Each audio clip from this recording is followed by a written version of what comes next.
नमस्कार, आप देख रहे हैं स्पेशल रिपोर्ट। आपके साथ मैं हूं अंजना ओम कश्यप। किस वैक्सीन में कितना दम? जी हां, आज इस कार्यक्रम के जरिए हम आपको दिखाएंगे कि तमाम डॉक्टर्स, सबसे बड़े साइंटिस्ट पूरे विश्व के आखिर क्या कह रहे हैं वैक्सीन पर। कौन सी वो दवा है जो कारगर रहेगी और किन अफवाहों पर आपको भरोसा नहीं करना है। देखिए, लेकिन उससे पहले आपको बता देते हैं किन देशों में मंजूरी मिली है। हम आपको पूरी रिपोर्ट दिखाएंगे, लेकिन उससे पहले हम आपको बता दें फाइजर, मॉडर्ना, ये दो वो दवाएं, वो वैक्सीन जो सबसे पहले अमेरिका ने जिनका ऐलान किया था 11 दिसंबर को, 9 दिसंबर को मॉडर्ना और 11 दिसंबर को फिर से जो शुरुआत हुई थी। दूसरी तरफ ब्रिटेन में आप देखिए 30 दिसंबर को एस्ट्राजेनेका को इजाजत दे दी गई, 2 दिसंबर को फाइजर को वहां पर इजाजत मिल गई थी। अर्जेंटीना में 23 दिसंबर को गेमेलिया ने, और ऐसे ही जो तमाम कंपनियां हैं अलग अलग मुल्कों में, उन्हें टीके की इजाजत मिल गई है।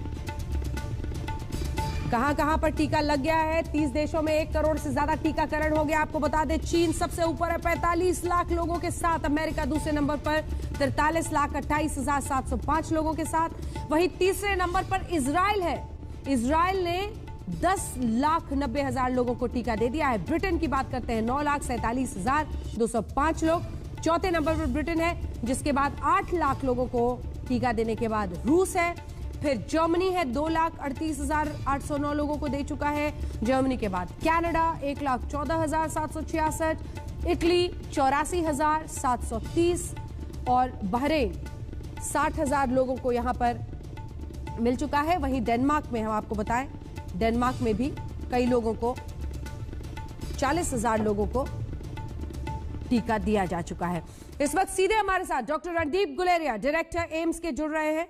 कुछ ही देर में हमारे साथ तमाम अन्य डॉक्टर भी जुड़ेंगे, लेकिन सबसे पहले आपके साथ शुरुआत करते हुए डॉक्टर गुलेरिया, वैक्सीन को लेकर हिंदुस्तान की परिस्थिति, क्योंकि आज स्वास्थ्य मंत्रालय की तरफ से बाकायदा प्रेस कॉन्फ्रेंस करके भी जानकारी दी गई है कि 13-14 जनवरी के बाद से टीका देने की शुरुआत हिंदुस्तान में हो सकती है। किस तरह से इसे हम देखें, और जो तमाम बातें बीते दिन, चाहे वो सीरम इंस्टीट्यूट ऑफ इंडिया को लेकर हो, भारत बायोटेक को लेकर हो, दोनों ही वैक्सीन पर आज आप क्या कहेंगे? सबसे पहले तो मैं कहूंगा कि बहुत अच्छी खबर है कि कुछ दिनों में हम देश में वैक्सीन का प्रोग्राम शुरू करेंगे।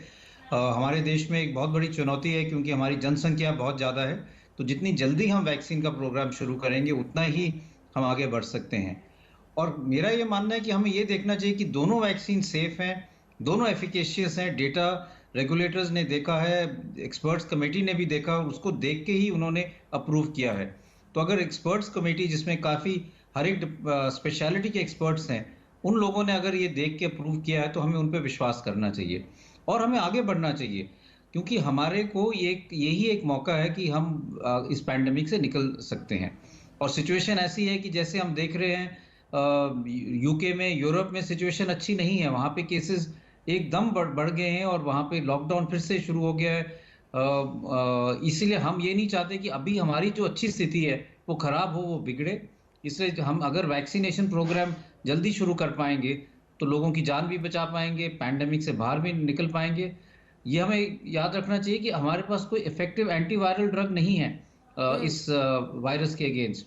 वैक्सीन ही एक हमारे पास अभी हथियार है। और दूसरा ये कि हमें प्रोएक्टिव होना चाहिए। हमें ऐसे नहीं कहा कि जब केसेस बढ़ेंगे, जब कुछ सिचुएशन होगी, तब हम वैक्सीन के बारे में सोचेंगे। हमें एक्टिवली जितने डोजेस वैक्सीन के मिल जाएं, जो सेफ है, जो इफेक्टिव है, उनको लगा देना चाहिए और आगे रोल आउट करना चाहिए। कंट्रोवर्सी में नहीं पड़ना चाहिए, अपने रेगुलेटर्स पे विश्वास करना चाहिए। अपने रेगुलेटर्स पर विश्वास करना चाहिए, कंट्रोवर्सी से हटकर आगे बढ़कर अब सभी को वैक्सीन के लिए तैयार रहना है। लेकिन अभी तो जिन क्लिनिकल ट्रायल्स की बात हो रही है, फेज 1, फेज 2, फेज 3, ये आपको नहीं लगता है जब हम 1 करोड़ लोगों को वैक्सीन देंगे और उसके बाद जब 2 करोड़ लोगों को देंगे, उसके भी जो रिजल्ट्स होंगे वो अपने आप में एक बहुत बड़ी लर्निंग रहेंगे? बिल्कुल। सो अगर हम वैक्सीन का प्रोग्राम शुरू करेंगे तो उसका ये मतलब नहीं कि हम लोगों को फॉलो अप नहीं करेंगे। हमें अभी कई और इंफॉर्मेशन चाहिए कि वैक्सीन की लॉन्ग टर्म सेफ्टी कितनी है, वैक्सीन जो है वो कितनी देर तक इम्यूनोजेनिक रहेगी, कितनी देर तक हमें प्रोटेक्शन देगी, कि हमें फिर से ये डोज लगाना पड़ेगा कुछ महीनों बाद या कुछ सालों बाद कोविड से निकलने के लिए। क्या ये वैक्सीन हमें इन्फेक्शन से प्रोटेक्ट करती है, डिजीज से? ये भी हो सकता है कि हमें वैक्सीन लगाई, कुछ लोगों को माइल्ड इन्फेक्शन हुआ, जुकाम नज़ला खांसी हुई, लेकिन इतनी सीवियर इन्फेक्शन नहीं हुई कि उनको हॉस्पिटल जाना पड़ा। लेकिन अगर ऐसी स्थिति है तो वो लोग फिर इन्फेक्शियस तो हैं, वो औरों को इन्फेक्शन दे सकते हैं, और उनको ध्यान रखना पड़ेगा कि हम उन लोगों को ना इन्फेक्शन दें जिनको अभी तक वैक्सीन नहीं लगी है। इसलिए कई चीज़ें हैं जो हमें आगे देखनी है। इसलिए मेरा ये मानना है कि हमें अब वैक्सीन का प्रोग्राम शुरू करना चाहिए, लोगों को फॉलो अप करना चाहिए, और गवर्नमेंट ने क्लियर कर दिया है कि जो कोवैक्सीन है उसको एक ट्रायल मोड में वैसे भी फॉलो किया जाएगा, और अभी तक जो ज़्यादा डोजेज हैं वो कोविशील्ड के हैं। इसलिए इस कंट्रोवर्सी से निकल के अब आगे की प्लानिंग करें कि इतने सारे हम लोगों को वैक्सीन कैसे करेंगे, किस चरण में कितने लोगों को देंगे, स्टेट्स इसमें कैसे कोऑर्डिनेट करेगा। एक बहुत बड़ा टास्क हमारे सामने है। हम 2 दफ़ा वैक्सीन लगानी है, ये मतलब जो हम इलेक्शन करते हैं हर 5 साल में, उससे भी बड़ा टास्क है। तो इसमें पूरी आप मेहनत और सब लोगों को कोऑपरेट करके आगे बढ़ना है। बहुत बड़ा काम है और बहुत बड़े पैमाने पर होना है। अब मैं आपका परिचय उन खास मेहमानों से करा दूं जो हमारे साथ चर्चा में शामिल हो रहे हैं। डॉक्टर रणदीप गुलेरिया हमारे साथ जुड़े हुए हैं, जिनकी बात आप सुन रहे थे, डायरेक्टर हैं एम्स के। Doctor Naresh Trehan, chairman and managing director Medanta the Medicity के, हमारे साथ जुड़ गए हैं। डॉक्टर आर गंगाखेडकर, ये एपिडेमियोलॉजिस्ट हैं, former head scientist of epidemiology and communicable disease ICMR हैं। Doctor Shekhar C Mande, secretary DSIR और director general council of scientific and industrial research के, हमारे साथ जुड़ गए हैं। Doctor Vikram Talawalikar, associate specialist, university college London hospital NHS trust के, हमारे साथ जुड़ रहे हैं। डॉक्टर राम विश्वकर्मा भी हमारे साथ जुड़ गए हैं, CSIR से जुड़े हुए हैं सलाहकार के तौर पर। मैं आपके पास अब आना चाहती हूँ डॉक्टर त्रेहान, क्योंकि डॉक्टर रणदीप गुलेरिया ने वाकई सही बात कही है। जिन चुनावों को हम देश में करते हैं आयोजित, उससे भी बहुत बड़ा टास्क है। फर्स्ट डोज देना है, सेकंड डोज देना है एक पीरियड के बाद, और फिर उन पर भी नजर रखना और इनसे क्या लर्निंग्स आती है। वैक्सीन को लेकर जो अफवाहें, जो अफवाहों का संक्रमण है, वो सबसे खतरनाक है। इसलिए आप क्या कहेंगे आज जब यह ऐलान हुआ है कि 14 जनवरी के बाद ये वैक्सीन की टीके का देना शुरू हो सकता है? डॉक्टर त्रेहान। ये तो काफी उत्साह की बात है कि उपलब्धि हो गई है वैक्सीन की, क्योंकि आप ये देखेंगे कि वैक्सीन की जो डिस्क्रिप्शन दी गई है कि फेज 1 और फेज 2 ट्रायल्स हो गए, फेज 3 ट्रायल भी हो गया, इसका मतलब कि सेफ्टी और एफिकेसी तो एस्टैब्लिश हो गई है। अगर जो आप ये देखें कि जो मेथडोलॉजी हमने चूज करी है कि फ्रंट लाइन हेल्थ वर्कर्स को सबसे पहले मिलेगा ये डोज, 3 करोड़ लोग हैं। 2 बातें इसमें आती हैं कि ये वॉलंटरी है, ये जरूरी नहीं है कि जबरदस्ती सबको लगाना है। तो इसीलिए ये अच्छी बात नहीं है कि इतनी कंट्रोवर्सी क्रिएट हुई, जिसमें लोगों को मतलब चाहे नॉलेज है कि नहीं है साइंस का, क्योंकि ये आप ये भी सोचेंगे कि ये जो हम कहते हैं साइंटिफिक रिगर, उसके थ्रू ये स्टडीज करी गई है और उस पे ये खरी उतरी है, तभी गवर्नमेंट ने इसको अप्रूव किया।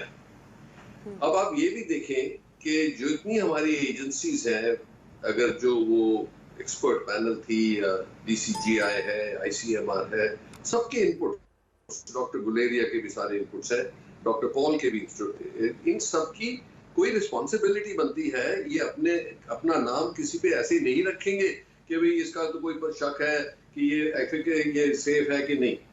सो जब हमें इतना पता लग गया कि इसकी सेफ्टी ट्रायल्स हो चुकी हैं, और अभी तो जैसे एस्ट्राजेनेका इज अवेलेबल, और उसका डेटा इंडिया में ही नहीं कई कंट्रीज में हुआ है, और यूके ने उसको ऑलरेडी अप्रूव कर दिया है। और उसकी दूसरी जो हमारे को कॉन्फिडेंस है कि जो सीरम इंस्टीट्यूट इसको बना रहा है, वो दुनिया का सबसे बड़ा वैक्सीन मैन्युफैक्चरर है, और उनकी ये आज से नहीं कई डेकेड से, तो उनकी रेपुटेशन भी ऑलरेडी काउंट करती है। तो इसीलिए अब जो front line health care worker है, जो सारा टाइम इस खतरे में है कि उनको हो सकता है, उनकी फैमिलीज को हो सकता है, उनके बुजुर्गों को हो सकता है, उनके लिए अगर जो आप रिस्क बेनिफिट रेशियो निकालेंगे तो ये जायज है कि इसका बहुत फायदा होगा उनकी प्रोटेक्शन के लिए। अब ये बात सही है कि जैसे जैसे ज्यादा से ज्यादा लोगों को लगेगी, कोई अगर जो शंका रह जाती है वो भी शंका पूरी हो जाएगी जैसे लोगों को लगेगी और पता लग जाएगा कि सेफ्टी से चल रहा है, उनकी एंटीबॉडीज बन रही हैं और कितनी देर तक चलेंगी वो भी टाइम बताएगा। बिल्कुल। डॉक्टर गंगा खेड़कर, बिल्कुल जी, बात पूरी कर ले सर, बात पूरी कर ले। नहीं, मेरा कहने का मतलब ये कि ये जो कंट्रोवर्सी हो रही है इसके ऊपर, ये फिजूल है, ये ठीक नहीं है, क्योंकि लोगों को कंफ्यूज करना अच्छी बात नहीं है। बट अगर जो लोगों के मन में शंका हुई है तो ये चॉइस उनके पास है, वो भी वेट कर सकते हैं कि भाई लग जाए, 1,00,000 2 लाख को लग जाए, फिर मेरी शंका दूर होगी, फाइन। पर उनको जो रिस्क है इन द मीन टाइम वो रिस्क वो सहेंगे। सो ये रिस्क बेनिफिट रेशो का सवाल है। इमरजेंसी यूज के लिए इसीलिए अप्रूव करी गई है कि जो लोग रिस्क में है, जितना इसका रिस्क है, जितने लोगों को हो रहा है, जितने लोग अपाहिज हो रहे हैं, जितने लोग मर रहे हैं, उनको बचाने के लिए ये इमरजेंसी यूज की ऑथराइजेशन दी गई। बट साइंटिफिक स्टडीज ऑलरेडी हुई हैं इसके ऊपर, ये नहीं कि ये ऐसे ही अप्रूव हो गई। डॉक्टर गंगा खेड़कर, अब मैं आपके पास आना चाहती हूँ।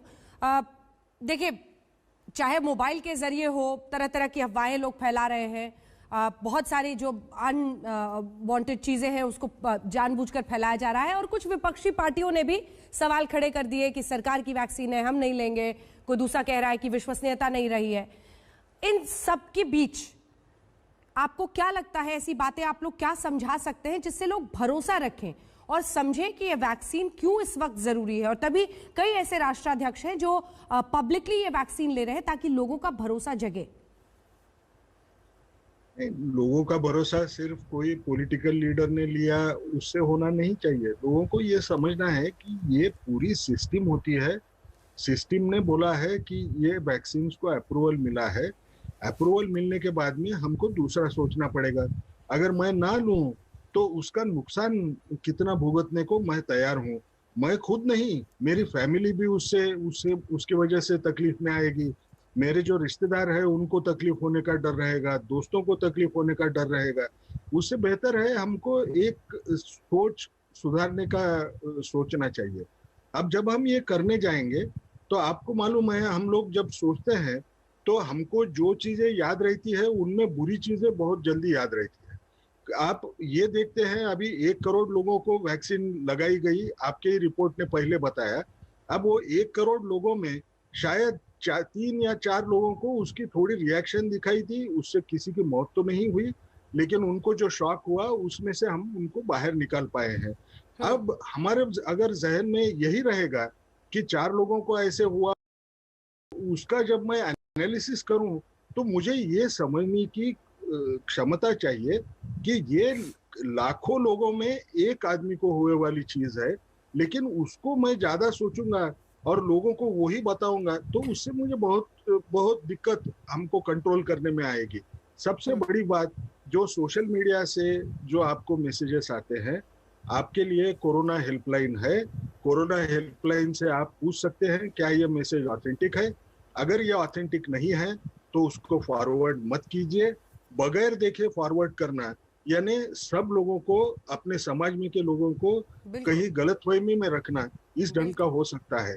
दूसरी सबसे बड़ी बात, आप काफी जगह पे सुन रहे हैं कि ये वैक्सीन के अंदर पोर्क के कुछ हिस्से हैं, ये भी बिल्कुल गलत है। ये दोनों वैक्सीन में नहीं है। दूसरी सबसे बड़ी बात ये रहती है कि ये वैक्सीन के ऊपर आपने जब ये बोलते हैं कि कोई नपुंसक हो जाएगा, इसके लिए भी ये दावा करने के लिए कोई आधार ही नहीं है और इस ढंग से कोई नपुंसक नहीं होगा। तो हमको सही बातों पे भरोसा रखना है।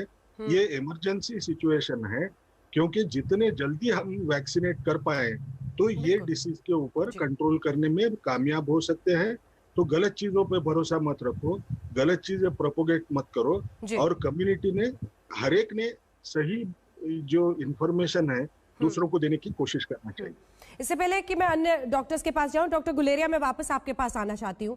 इस सवाल का सामना आपने भी किया होगा। हम लोग भी जर्नलिस्ट के तौर पर जब भी कहीं जाते हैं तो लोग ऐसे जो इक्का दुक्का साइड इफेक्ट वाले केसेस होते हैं उसको बहुत स्ट्रांगली सामने रखते हैं और उसको लेकर शक जाहिर करते हैं, संदेह पैदा करते हैं।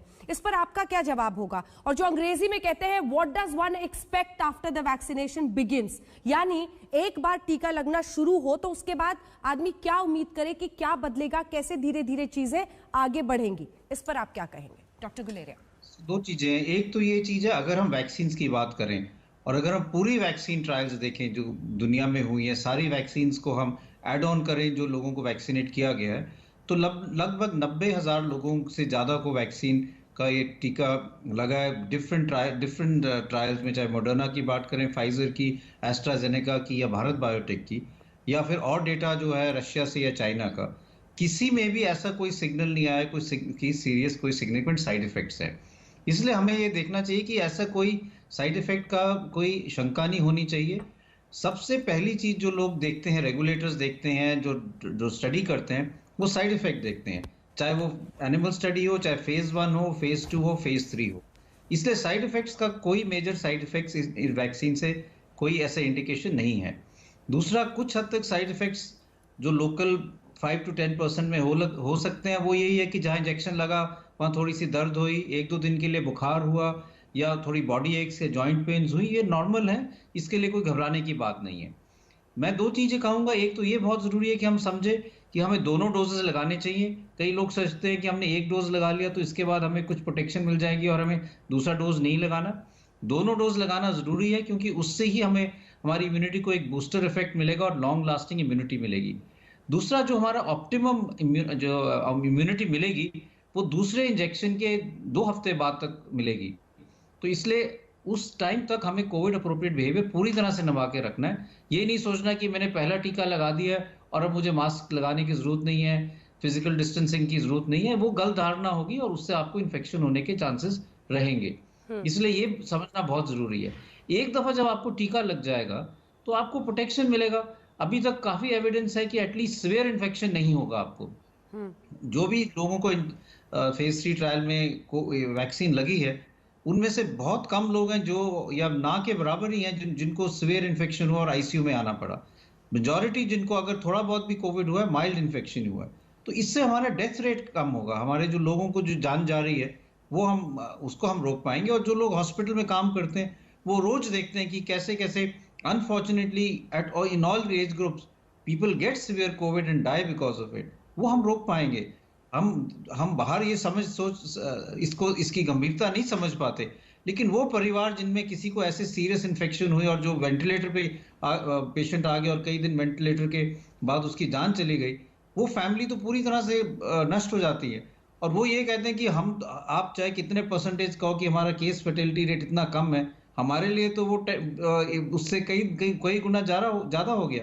अगर हम 3 मेंबर्स थे और फैमिली में और एक मर गया तो हमारा तो 30% हो गया।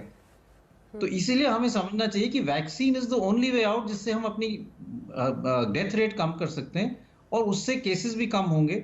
और अगर हमें बैक टू नॉर्मल आना है, अपनी जिंदगी, अपनी इकोनॉमी, स्कूल, सारों को एक वापस पटरी पे लाना है, तो फिर वैक्सीन ही एक रास्ता है। डॉक्टर राम, 45 दिन वैक्सीन के बाद, यानी कई लोग अभी मन बना रहे होंगे, जो तैयारी कर रहे हैं, अगर 14 जनवरी से, अब तो दिन बहुत कम बचे हैं, वैक्सीनेशन की शुरुआत होती है। पहले 28 दिन का गैप पहले और दूसरे डोज में, और फिर 15 दिन, ये पूरा 45 डेज भी बहुत ही सतर्क रहना होगा ऐसे लोगों को। डॉक्टर राम। बिल्कुल मैं एक दो चीज बोलूंगा कि सिर्फ ये वैक्सीन आ गई है इससे हमें कॉम्प्लेजेंसी में नहीं जाना है। इनफैक्ट हमारे जो मेजर्स हैं वो और भी स्ट्रांग होने चाहिए, क्योंकि जो शुरू का विंडो है 7-8 दिन का विंडो है और वो इंडिविजुअल वेरिएबल विंडो है।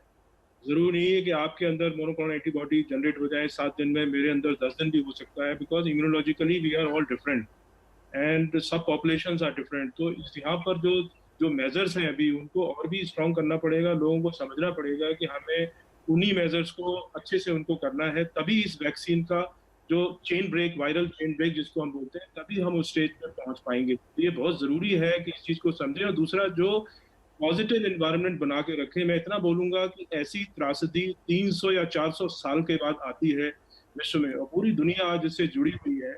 इतने डेवलपमेंट हो रहे हैं और जो हमारा जो रेगुलेटरी सिस्टम है, मैं डायरेक्टली अपने एक्सपीरियंस से मैं जुड़ा रहता हूँ उस सिस्टम के साथ। इतनी इंटेंस डिबेट होती है, इनके जो SECs होते हैं, तो 20 लोग जो बड़े सीनियर एक्सपर्ट्स हैं डिफरेंट फील्ड के, उनके डिसीजन को डायरेक्टली डाउट में लाना ये ठीक नहीं है जी। डेटा आएगा, पब्लिश भी होगा, और बहुत thousands of people have been expose. एक और बात मैं बोलूंगा कि जो प्लेटफॉर्म हमारे पास इंडिया में इस वक्त है वो एक्चुअली कॉम्प्लीमेंट्री प्लेटफॉर्म है, बिकॉज जो mRNA बेस्ड प्लेटफॉर्म है फाइजर और मॉडर्ना का, उसका अभी टेस्ट नहीं है, ये नया प्लेटफॉर्म है। बट जो एडिनो वायरस वाला प्लेटफॉर्म है ये ऑलरेडी 1-2 वैक्सीन में कमर्शलाइज है। और तीसरा जो सबसे पुराना मेथड है वैक्सीन बनाने का, जो भारत बायोटेक का वैक्सीन है, उसका एक एडवांटेज है कि अगर बाद में कोई म्यूटेशंस डेवलप होते हैं, क्योंकि ये पूरे वायरस के अगेंस्ट एंटीबॉडी जनरेट कर रहे हैं, एंटीबॉडी जनरेट कर रहे हैं, तो ये हमारे पास एक प्रोटेक्शन है। बिल्कुल। डॉक्टर राम, आप ही के सवाल से मैं जल्दी से डॉक्टर तलावकर से एक रिस्पॉन्स ले लेती हूँ, फिर मैं डॉक्टर नरेश रेहान, डॉक्टर गुलेरिया आपके पास फौरन आऊंगी। मुझे ये बताइए, क्योंकि आपके देश में ब्रिटेन से हमने खास तौर पर डॉक्टर विक्रम को इसीलिए जोड़ा है, हमारे दर्शक भी समझेंगे, क्योंकि ये वो मुल्क है जहां पर नए सिरे से लॉकडाउन का ऐलान किया गया, केसेस बहुत ज्यादा बढ़ गए, आप वैक्सीनेशन वहां पर कर रहे हैं और अब लगभग चौथे नंबर पर है वर्ल्ड के कंट्रीज में जिनमें वैक्सीनेशन सबसे ज्यादा किया गया है। लगभग 10 लाख के करीब, डॉक्टर विक्रम अगर मैं सही हूं, आपका मुल्क में वैक्सीनेशन का आंकड़ा है। लेकिन दो बातें, एक तो वैक्सीनेशन का किस तरह से रिस्पॉन्स बाकी लोगों में है, दूसरा फाइजर mRNA बेस्ड वैक्सीन है जिसको आप दे रहे हैं, और अब ऑक्सफोर्ड वाले वैक्सीन भी आप लोगों ने एस्ट्राजेनेका का अप्रूव कर दिया है। तो क्या इसको लेकर भी अलग अलग रिस्पॉन्स है वहां पर साइंटिस्ट का, आम लोगों का? धन्यवाद अंजना जी। तो दोनों सवालों के जवाब, एक तो फाइजर नहीं तो एस्ट्राजेनेका में कोई डिफरेंस नहीं है। फाइजर पहले अप्रूव हुआ, इसीलिए फाइजर से स्टार्ट किया गया। दोनों वैक्सीन से 90% से ज़्यादा एफिकेसी है, इसीलिए जो भी कोई डोज पहले मिलता है वही ऑफर किया जा रहा है। सो कोई डिफरेंस नहीं है। जितने डोज बनते हैं, प्रोड्यूस होते हैं फैक्ट्री में और मैन्युफैक्चर होते हैं, उसके हिसाब से जैसे जैसे डोज आते जाएंगे NHS के थ्रू दिए जाएंगे। कोई डिफरेंस नहीं किया जाएगा फाइजर नहीं तो एस्ट्राजेनेका में। सेफ्टी एफिकेसी दोनों की उतनी अच्छी है। और जो वैक्सीनेशन हो रहा है अभी, प्लान तो ये है कि मार्च अप्रैल तक 30 मिलियन लोगों को दिया जा सके, जो भी कोई वल्नरेबल हैं, डॉक्टर्स हैं, उनको दिया जा सके। अभी तो ये नया म्यूटेंट स्ट्रेन है, इसलिए ज़्यादा फैल रहा है, इसलिए आप देख रहे हैं कि संक्रमण ज़्यादा हो रहा है। पर ये रेस है, इन्फेक्शन एक तरीके से हो रहा है, उसके इस हिसाब से देखा जाए तो ये एक रेस है। जब तक हम जितने लोगों को जल्दी से जल्दी वैक्सीनेशन कर सकते हैं और ज़्यादा से ज़्यादा लोगों को इम्यून कर सकते हैं, उसके बाद से थोड़ा सा कंट्रोल आना शुरू हो जाएगा। तो मार्च अप्रैल तक तो यही आशा है कि संक्रमण बहुत कम हो जाएगा और स्थिति कंट्रोल में आ जाएगी। बिल्कुल। डॉक्टर त्रेहन, आपके पास आते हुए, दरअसल उन्होंने पूरा जो पिक्चर अभी ब्रिटेन का है, अब नतीजे आते आते तो अभी टाइम लगेगा, मार्च के बाद ये पूरा गैप तो है ही लगभग 45 डेज का, 45 दिन का, जिसमें तस्वीर साफ होगी।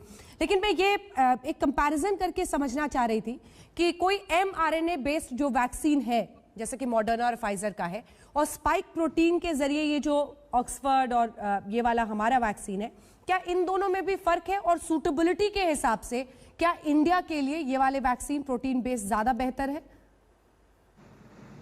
तो एक तो इसकी जो टेक्नोलॉजी है, अल्टीमेट गोल तो सेम है कि प्रोटीन के जरिए बॉडी में रिस्पॉन्स किया जाए। रूट डिफरेंट है, RNA का थ्रू द सेलुलर स्ट्रक्चर है, ये रिएक्शन है प्रोटीन को।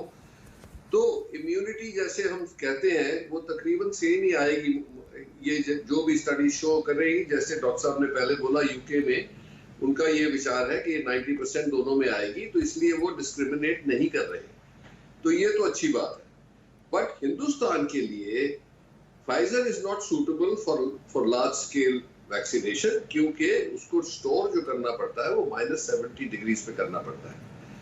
एक तो ये बात है। और हिंदुस्तान में आप देखेंगे कि at district level, at village level ये स्टोरेज मुमकिन नहीं है।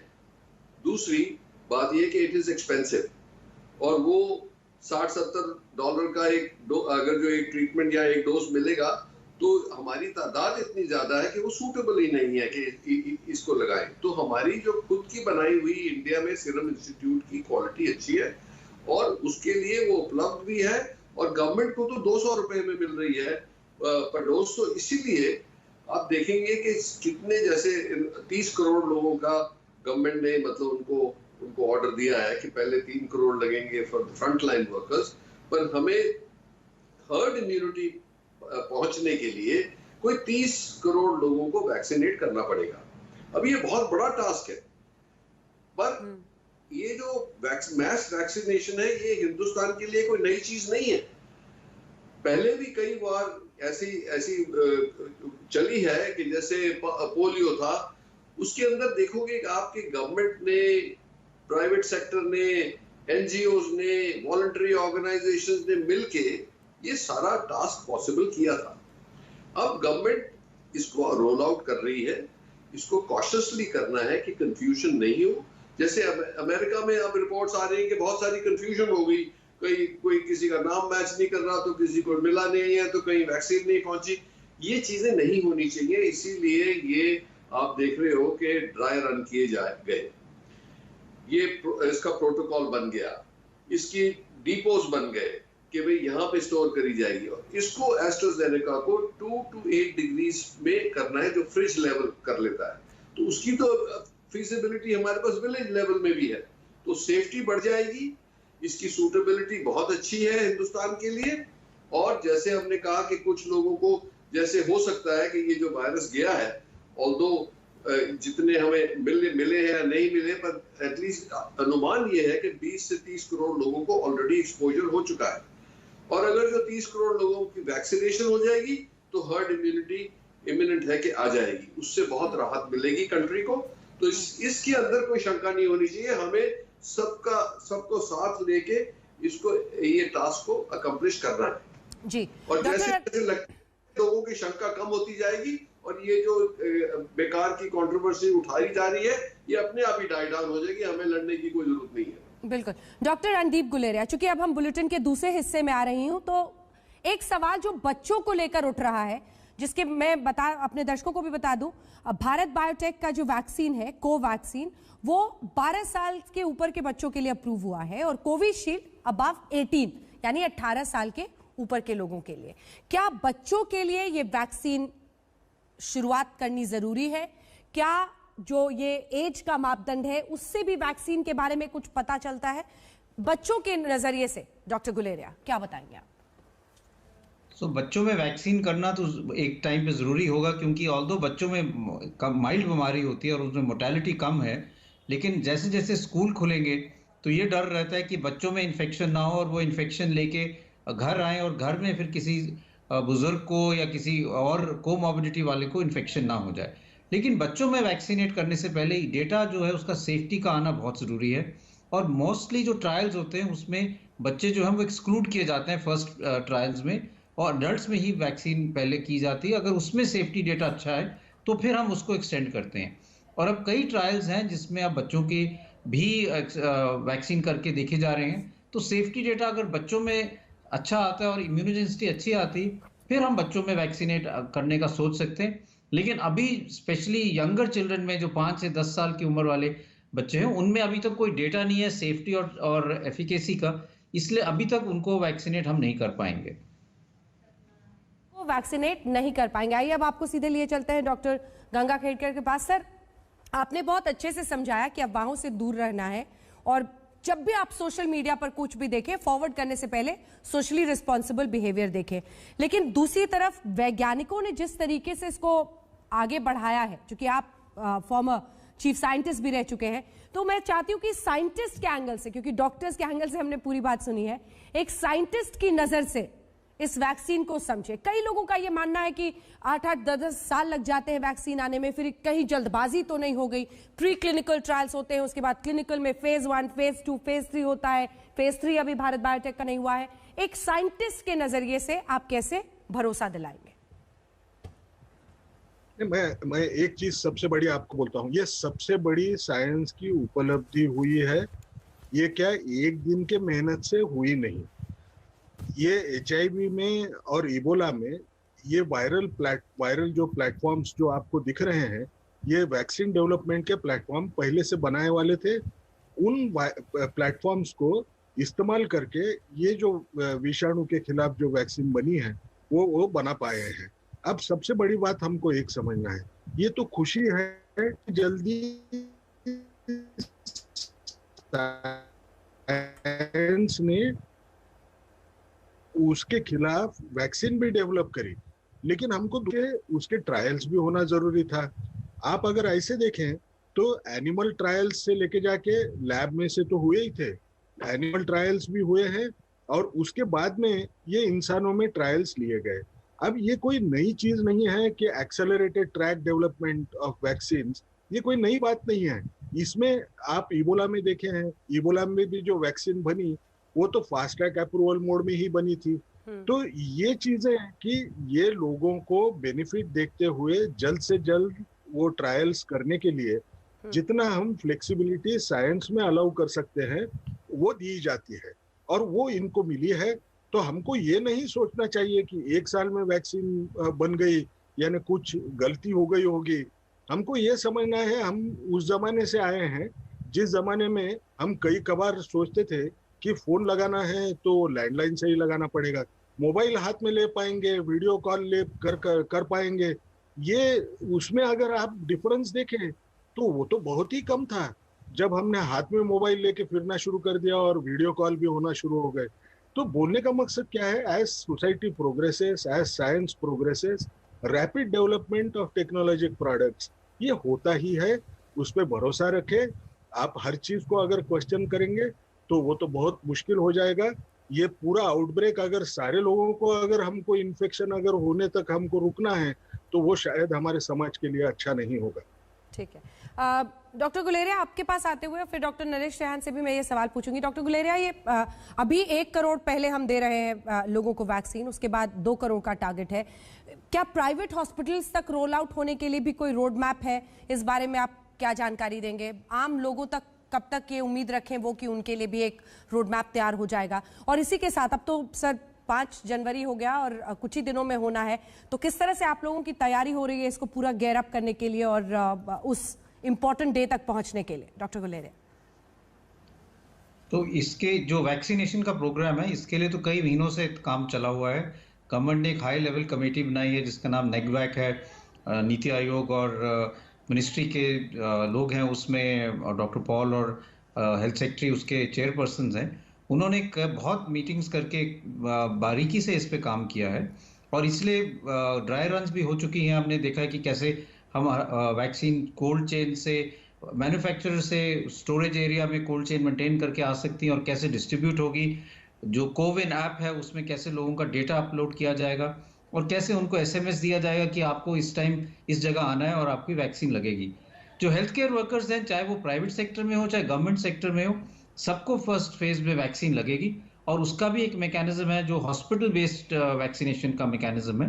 तो डॉक्टर्स या हेल्थ केयर वर्कर्स, चाहे वो रेजिडेंट्स हो चाहे और हॉस्पिटल में वर्कर्स हो, अटेंडेंट्स हो, ओटी अटेंडेंट्स हो, नर्सिंग स्टाफ हो, सबको वहाँ पे वैक्सीन लगाई जाएगी। उसके बाद फिर हम फ्रंटलाइन वर्कर्स पे को भी वैक्सीन करेंगे। उसका भी डेटाबेस गवर्नमेंट के पास है क्योंकि फ्रंटलाइन वर्कर्स जो हैं ज़्यादातर उनकी जो लिस्टिंग है वो स्टेट्स के पास भी है और सेंट्रल गवर्नमेंट के पास भी है। जो उसके बाद जो हमारे हाई रिस्क ग्रुप आते हैं उसमें जो शुरू वाला फेज है उसमें जो है 50 साल की उम्र वाले लोग हैं और उसमें भी 2 ग्रुप्स है। एक तो पहले 60 साल से उम्र वाले जो हैं उनको पहले वैक्सीनेट किया जाएगा और फिर 50 से 60 साल वालों की। इसमें कई मैकेनिज्म्स हैं, इलेक्टोरल रोल है, आपका आधार कार्ड है, वोटर आईडी कार्ड, किसी भी डेटाबेस को यूज करके इन लोगों को इन्फॉर्म कर सकते हैं और किया जाएगा ऐप के थ्रू कि आप रजिस्टर हो गए हैं। आप आपका जो फोन नंबर है उस पर ओटीपी आएगा और जब आपकी बारी आएगी तो आपको एक मैसेज आएगा कि आप इस जगह आके अपना टीका लगा लें। जो लोग इस पे नहीं आते हैं वो अपने आप को अपलोड करके अपना नाम और डिटेल्स भेज सकते हैं। कई उसके अप्रूव्ड आई कार्ड्स हैं, अपना आइडेंटिटी कार्ड हो, ड्राइविंग लाइसेंस हो, आधार कार्ड हो, और भी कोई ऑफिशियल आई कार्ड हो जिसमें फोटो हो, तो वो दिखा के वो अपना डेटा अपलोड करके उनको भी एक अपने मोबाइल फ़ोन पे ओटीपी आ जाएगा और वो रजिस्टर हो जाएंगे और जब उनकी बारी आएगी तो वैक्सीन लगा दिया जाएगा। तो एक पूरी प्रक्रिया बनी हुई है कि कैसे वैक्सीन लगेगा, लेकिन लगाने में जो है वो एक बहुत बड़ा टास्क है क्योंकि कितने लोगों को हम वहाँ लगा सकते हैं एक दिन में उनको आधे घंटे के लिए रखना पड़ेगा, ऑब्जर्व करना पड़ेगा, फिर उनको बाद में फॉलो अप करना पड़ेगा कि वो सब ठीक है, और एक रिमाइंडर जाएगा कि अब 28 दिन बाद आपको फिर आना है अपने वैक्सीन लगाने के लिए। तो जैसे मैंने कहा, एक बहुत बड़ा टास्क है और इसलिए हमें इस पे ज़्यादा कॉन्सेंट्रेट करना चाहिए, कंट्रोवर्सी पे नहीं पड़ना चाहिए। बिल्कुल। डॉक्टर त्रेहान, आम लोगों तक के लिए कब तक रोल आउट होता हुआ देखते हैं आप? तो अनुमान तो ये लगाया जा रहा है कि 3 महीने बाद ये काफी क्रिटिकल मैस हो जाएगा। जैसे अब आप देखें, शुरुआत तो रोल आउट में तो अभी पहले जैसे एक्सपीरियंस बढ़ता जाएगा, तो ये अनुमान लगाया जा रहा है कि एक स्टेशन में मैक्सिमम 100 लोगों को इंजेक्शन लगाया जा सकता है, पर एक साइट पे मल्टीपल स्टेशंस हो सकते हैं। तो ये जाहिर है कि अगर जो हम इसको मल्टीप्लाई करेंगे, तो जैसे जैसे रिक्रूटमेंट होगा, और जैसे डॉक्टर गुलेरिया से आपने क्वेश्चन पूछा कि प्राइवेट सेक्टर का कोई इसमें रोल होगा कि नहीं, ये अभी क्लियर नहीं है। डॉक्टर गुलेरिया ने आंसर नहीं दिया, पर मेरा जो इम्प्रेशन है कि अभी ये गवर्नमेंट आहिस्ते आहिस्ते कदम ले रही है। और जैसे हुआ था टेस्टिंग में कि पहले सिर्फ गवर्नमेंट लैब्स में हो रही थी, फिर उन्होंने लाइसेंस पब्लिक लैब्स को भी, प्राइवेट लैब्स को भी रिक्रूट किया था, वैसा मुझे संभावना है कि ऐसा होगा, क्योंकि प्राइवेट सेक्टर भी बिल्कुल तैयार है अपनी सर्विसेज को वॉलंटियर करने के लिए। जो गवर्नमेंट का प्रोग्राम है वो उसके लिए वो फ्री ऑफ चार्ज, हॉस्पिटल्स भी प्राइवेट सेक्टर में तैयार है गवर्नमेंट के साथ साथ पीछे खड़े होके, जहां जहां डिमांड चाहिए वहां पे, ये मैं अश्योर करता हूं कि प्राइवेट में सारे लोग तैयार हैं। उसका कोई चार्ज नहीं होगा, जैसे सबको फ्री लग रही है, हॉस्पिटल्स भी इसको फ्री लगाएंगे, और उसमें कोई शंका नहीं है मुझे। तो ये आने वाले टाइम में पता लगेगा, और जैसे जैसे, क्योंकि ये नेशनल प्रोग्राम है, ये अपने देश का चैलेंज है, इसमें सबको मिलना है, इसमें स्वार्थ किसी को नहीं होना चाहिए, और कभी कोई इसमें गड़बड़ करे तो उसको कड़ी से कड़ी सजा होनी चाहिए। बिल्कुल। इससे पहले कि मैं डॉक्टर राम के पास जाऊं, वो प्राइवेट हॉस्पिटल्स वाले पर आप रिस्पॉन्ड करना चाहेंगे डॉक्टर गुलेरिया? हाँ, तो मैं ये कहना चाहूंगा कि हमारे प्राइवेट हॉस्पिटल में 2 भाग हैं। एक भाग है प्राइवेट जो हॉस्पिटल में लोग काम कर रहे हैं, हेल्थ केयर वर्कर्स, उनको पहले फेज में लगा दिया जाएगा, और उसमें प्राइवेट हॉस्पिटल की भागीदारी रहेगी, क्योंकि उन्हीं के साइट पे वो वैक्सीन लगाया जाएगा। दूसरा आता है प्राइवेट हॉस्पिटल्स में और लोगों को लगाने के लिए जो हाई रिस्क ग्रुप है, ओवर द एज ऑफ 50 वाले जो लोग हैं, उसमें जो है एक मैकेनिज्म बनाया जाएगा जिससे वहां भी लोग जाके अपना आधार कार्ड या अपना वो आई कार्ड दिखा के अगर उनको वैक्सीन लग सकती है, और ऐसी साइट्स बनाई जाएंगी। क्योंकि जैसे मैंने शुरू में कहा था, ये एक बहुत बड़ा टास्क है, तो जितनी ज़्यादा हमारे पास साइट्स होंगी वैक्सीनेट लगाने के लिए, उतने ज़्यादा लोगों को हम एक टाइम पे वैक्सीनेट कर पाएंगे और अपना टारगेट अचीव कर पाएंगे। दूसरा, हमें ये भी समझना चाहिए कि और भी वैक्सीन कैंडिडेट्स जो हैं वो हमारे पास अगले 2-3 महीने में आ सकते हैं। जाइडस को भी परमिशन मिली है, और डॉक्टर रेड्डीज लेबोरेटरी वाले जो रशियन वैक्सीन है उसमें भी फेज 3 ट्रायल चल रहे हैं। तो उम्मीद ये करते हैं कि अगले 2-3 महीने में और वैक्सीन भी हमारे पास आ जाएंगी, तो उससे हमारा वैक्सीन पूल भी बढ़ जाएगा, और फिर हम ज़्यादा से ज़्यादा लोगों को वैक्सीनेट कर पाएंगे, और उससे हम एक तो लोगों को प्रोटेक्ट कर पाएंगे क्योंकि हमारी मोर्टेलिटी कम हो, और एक सफिशिएंट मास ऑफ पीपल जो है वो वैक्सीनेट हो जाएंगे। और अगर हम उसको उन लोगों से भी जोड़ दें जिनको ऑलरेडी नेचुरल इम्यूनिटी आ गई है, तो सफिशिएंट हर्ड इम्यूनिटी आ जाएगी, जिससे हमारे केसेस भी एकदम कम हो जाएंगे और चेन ऑफ ट्रांसमिशन जो है वो रुक जाएगी। बिल्कुल। डॉक्टर राम, सबसे बड़ा चैलेंज सबसे बड़ा रिस्पांस डिमांड करता है, और ऐसी ही परिस्थिति को इंसानियत इस वक्त झेल रहा है। ऐसे में तमाम हम कई नेताओं की भी तस्वीरें लगातार दिखा रहे हैं, सबको इससे ऊपर उठकर, पेटी पॉलिटिक्स से ऊपर स्टेट गवर्नमेंट्स का रोल है, हेल्थ मिनिस्ट्री का रोल है, CSIR, सबका अलग अलग जो रोल्स है, सबको 200% तक मेहनत करनी होगी, तभी इतने बड़े काम को हम कर पाएंगे। डॉक्टर राम। बिल्कुल आपने ठीक कहा, क्योंकि ये जैसे डॉक्टर ने बोला, डॉक्टर गुलेरिया ने बोला, ये नेशनल इंटरनेशनल एफर्ट है। मैं आपको डायरेक्टली बताऊं, पिछले 10 महीने में जितने भी साइंटिफिक मेडिकल ऑर्गेनाइजेशन है, जिस इंटेंसिटी और स्पीड के साथ हम लोगों ने साथ मिलकर काम किया है, पहले टेस्टिंग में, उसके बाद डायग्नोस्टिक्स का, उसके बाद सर्वेलेंस में, डिजिटल मॉलिक्यूलर सर्वेलेंस में, तो एक इतनी एक पॉजिटिव एनर्जी आई है सिस्टम में कि हम लोग बहुत थोड़े समय में, जैसे गंगा गडकर साहब ने बोला कि इतना सारा हम लोगों ने किया। अभी हमारे सामने दो इम्पोर्टेंट हैं जो हम लोग अपनी स्ट्रेटजी, उसके बाद डायग्नोस्टिक्स का, उसके बाद सर्वेलेंस में, डिजिटल मॉलिक्यूलर सर्वेलेंस में, तो एक इतनी एक पॉजिटिव एनर्जी आई है सिस्टम में कि हम लोग बहुत थोड़े समय में, जैसे गंगा गडकर साहब ने बोला कि इतना सारा हम लोगों ने किया। अभी हमारे सामने दो इम्पोर्टेंट हैं जो हम लोग अपनी स्ट्रेटजी बना रहे हैं कि जब ये रोल आउट होगा तो दो इश्यूज अभी हैं जो साइंटिफिकली हमें एड्रेस करना पड़ेंगे। एक तो जो एस्ट्राजेनेका ऑक्सफोर्ड का जो वैक्सीन है उसमें जो 4 to 12 वीक का जो विंडो है, उस विंडो को हमें आइडेंटिफाई करना पड़ेगा कि कौन सा विंडो सेकंड डोज के लिए हमारे लिए अप्रोप्रिएट है। वो एक अभी ओपन क्वेश्चन है। दूसरा क्या है कि जो वायरस के म्यूटेशंस हो रहे हैं उसमें हमें देखना पड़ेगा आउटलायर्स कहाँ पर है। तो इसके लिए हम लोग पिछले 1-2 हफ्ते से हम लोग all scientist, ICMR, DBT, CSIR सब लोग मिलके एक स्ट्रेटजी डॉक्टर पॉल को देने वाले हैं कि कैसे हम बैकअप में स्टडी करते रहें। और थर्ड क्वेश्चन ये है कि जो mRNA बेस्ड वैक्सीन है उनकी टी सेल रिस्पॉन्स के बारे में हम लोग सब एंटीबॉडी की बात कर रहे हैं, बट एंटीबॉडी रिस्पॉन्स तभी आती है जब अच्छी टी सेल रिस्पॉन्स शुरू में मिलती है। तो उसके बारे में अभी जानकारी नहीं है। लकीली जो हमारा एडिनोवायरस बेस्ड प्लेटफॉर्म है उसके बारे में उन्होंने अपना पेपर अभी पिछले 15 दिन पहले बड़े प्रेस्टिजियस जर्नल में पब्लिश कर दिया है। उससे हमें काफी डेटा मिला है और हम लोग उस सर्विलेंस पे काम कर रहे हैं और इसको साथ साथ चलाएंगे ताकि अच्छे से इफेक्टिवली हमारे कंट्री में हो। और हमें एक चीज ध्यान रखनी है कि ये एक ह्यूमैनिटेरियन नेशनल इंटरनेशनल एफर्ट है जहाँ पे बिल्कुल लोगों के जीवन का सवाल है और हमें इसमें कंट्रोवर्सी करने की कोई जरूरत नहीं। डॉक्टर विक्रम, जल्दी से एक रिस्पांस आपसे, आपने वैक्सीनेशन लिया है या नहीं, और अगर अपने एक्सपीरियंस से वहाँ के कुछ 1-2 जल्दी से बता दें आप। मैं तो ट्रायल का हिस्सा था जब ऑक्सफोर्ड ट्रायल्स हो रही थी, तो मुझे 2 डोजेस मिले थे। अभी तक ब्लाइंडेड हूँ, तो वो जो ट्रायल अभी तक है वो खत्म नहीं हुई है, तो उसका मॉनिटरिंग चालू रहेगा। मेरे ब्लड्स, मेरे स्वॉब्स हो रहे हैं। वैक्सीनेशन अभी तक बहुत ही सक्सेसफुल हुई है, किसी को भी कोई मेजर साइड इफेक्ट नहीं है। मेरा सिर्फ एक मैसेज है सब लोगों के लिए, जो भी वैक्सीन बनी है वो बहुत हार्ड वर्क साइंटिस्ट ने डाल के आपके लिए सेफ इफेक्टिव वैक्सीन बनाई हैं।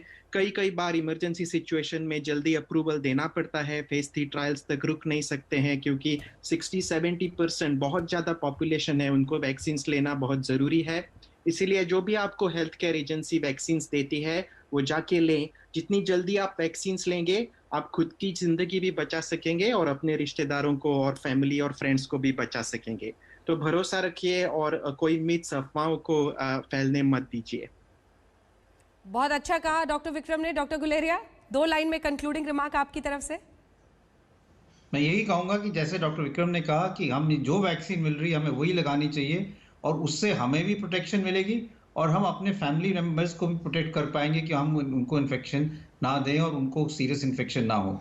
इसलिए सब लोगों को आगे आके वैक्सीन लगानी चाहिए, इस कंट्रोवर्सी में नहीं पड़ना चाहिए। Have faith in your scientist, your regulators, और अगर हम ये लगाएंगे तभी हम अपने केसेस कम कर पाएंगे और इस पैंडेमिक से बाहर निकल पाएंगे।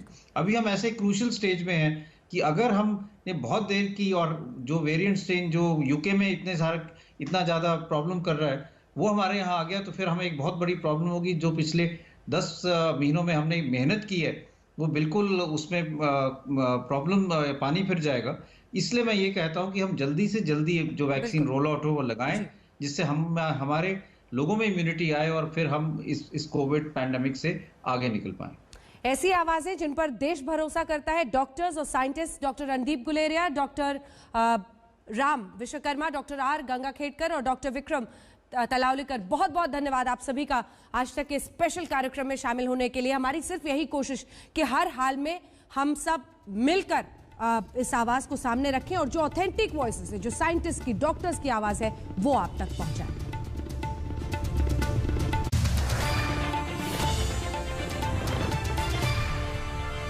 नमस्कार, मैं हूं अंजना ओम कश्यप। हमें उम्मीद है ये वीडियो आपको पसंद आया होगा। लेटेस्ट खबरों के लिए यूं ही देखते रहिए आज तक और इस वीडियो के पसंद आने पर लाइक, शेयर एंड सब्सक्राइब करना ना भूलें।